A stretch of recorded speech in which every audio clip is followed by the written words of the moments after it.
সারা দেশে সবার ঘরে এখন আম কাঁঠালের গন্ধে মৌ মৌ করছে।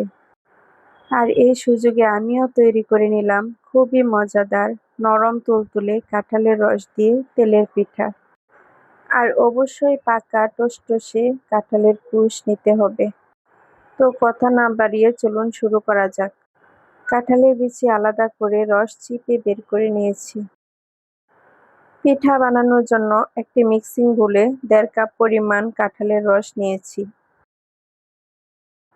আমি চায়ের কাপে 1 কাপ চালের গুঁড়া নিয়েছি আর নিয়েছি 1 কাপ আটা। এখন একটি হ্যান্ড বিটার দিয়ে ভালোভাবে মিক্স করে নিচ্ছি। আস্তে আস্তে একটু সময় নিয়ে মেশাতে হবে।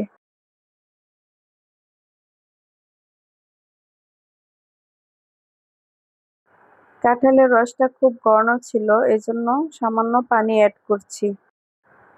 আপনাদের প্রয়োজন না হলে দেওয়ার দরকার নেই।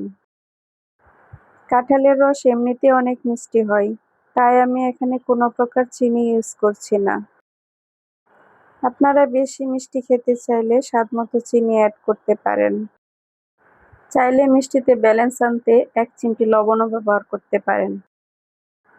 আমার ব্যাটার এখন রেডি, দ্বিতীয় ধাপে চলে যাচ্ছি। প্রয়োজন মতো রান্নার তেল দিয়ে দিচ্ছি। তেল ভালোভাবে গরম করে একটা গোল চামচের সাহায্যে ব্যাটার দিয়ে দিচ্ছি। এখানে তেলটা বেশি গরম হয়ে গেছে আর চুলার পাশ থেকে একটু সরে গিয়েছিলাম। তাছাড়া অনেক ক্ষেত্রে প্রথম পিঠাটা একটু সমস্যা হয়। চাইলে এটা আমি স্কিপ করতে পারতাম, কিন্তু আপনাদের দেখাচ্ছি যেন প্রথম দিয়ে একটা সমস্যা হলেও ভয় না পান। আমি সেম ভাবে একে একে সবগুলো পিঠা বানিয়ে নিচ্ছি।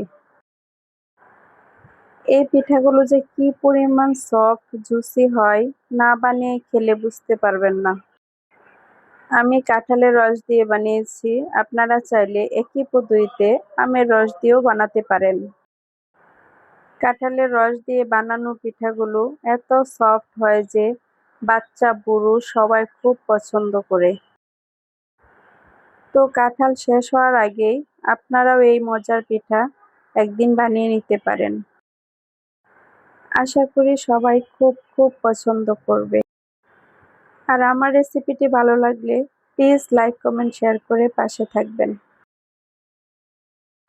আর আপনাদের কোনো পরামর্শ থাকলে অবশ্যই কমেন্ট করে জানাবেন। এতক্ষণ যারা ভিডিওটি দেখছেন সবাইকে অনেক অনেক ধন্যবাদ।